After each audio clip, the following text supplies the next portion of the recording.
सोप्या भाषेमध्ये डायबिटीज समजून घेऊया. काही त्रास झाल्यामुळे आपण डॉक्टरांकडे गेलो. डॉक्टरांनी लॅब रिपोर्ट आणायला सांगितले, म्हणजे ब्लड चेक केला आपण. तिथे कळलं की रक्तामधली साखर वाढलेली आहे, म्हणजे कदाचित प्री डायबिटिक किंवा डायबिटिक तो व्यक्ती झालेला आहे.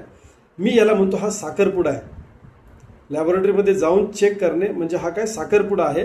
रक्तातली साखर वाढली आहे, तिथून पुढे त्या व्यक्तीला काय केलं जातं, डायबिटीसची औषधं ॲलोपॅथीची दिली जातात. आयुष्यभर त्याला ती औषधं घ्यायला सांगितली जातात. म्हणजेच काय, साखरपुडा झाला, आता लग्न देखील ठरलं नाही, झालं आणि आयुष्यभर सगळे साथ सोडतील पण औषध काही साथ सोडत नाही, असं एक घट्ट लग्न असतं.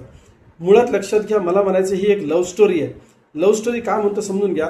घरातल्या मंडळीनं ज्या वेळेला त्या व्यक्तीचं साध्या भाषेत बोलून लफडं म्हणजेच लव्ह स्टोरी कळाली, तेव्हा त्यांनी म्हटले लगेच याला अडकवून टाका, म्हणजेच याचं काय करा, साखरपुडा करून टाका.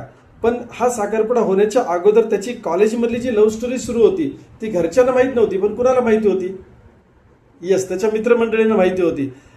अगोदर साखरपुड्याच्या अगोदर 4-5 वर्ष ही लव्ह स्टोरी सुरू होती माय डिअर फ्रेंड्स. म्हणजे लॅबमध्ये साखर समजली त्याच्या अगोदर 4-5 वर्ष ही लव्ह स्टोरी सुरू होती. आणि ही लव्ह स्टोरी माहिती होती मित्रमंडळींना. याचा अर्थ रक्तामधली साखर ज्या वेळेला वाढत होती त्यावेळेला मेंदू तुमच्या माझ्या सुरक्षिततेसाठी रक्तातली वाढलेली साखर कमी करून ती वेगळ्या वेगळ्या अवयवांमध्ये आपल्या मित्रमंडळींमध्ये ढकलली. Kidney, liver, lungs, heart, brain, डोळे वगैरे अशा सगळ्या अवयवांमध्ये ती ढकलत राहिला. त्यांनी सहन केलं, राईट. आपल्याला 4-5 वर्ष रक्तातली साखर कमी करून आपल्याला त्यांनी जगवलं, पण इतर अवयवांमध्ये विरजण टाकलं. साध्या भाषेमध्ये इतर अवयवांना त्यांनी सडवलं किंवा नासवायची प्रक्रिया सुरू झाली. ज्या वेळेला लॅबमध्ये गेल्यावरती आपल्याला टेस्ट पॉझिटिव्ह येते किंवा साखर जास्त आढळते, त्याच्या अगोदर 4-5 वर्ष हे काम आतमध्ये सुरू राहतं. म्हणजेच जवळपास मी म्हणतो 40-50% अवयव निकामी झालेले असतात. त्यावेळेला ब्लडमधली साखर पॉझिटिव्ह आढळते. आणि तिथून पुढे आपण काय करतो, तर ती रक्तातली साखर कमी करण्यासाठी ॲलोपॅथीची औषधं घेतो. ही औषधं घेतल्यानंतर रक्तातली साखर कमी होते, पण माझा प्रश्न आहे, जाते कुठे? रक्तातली साखर कमी झाली पण गेली कुठे?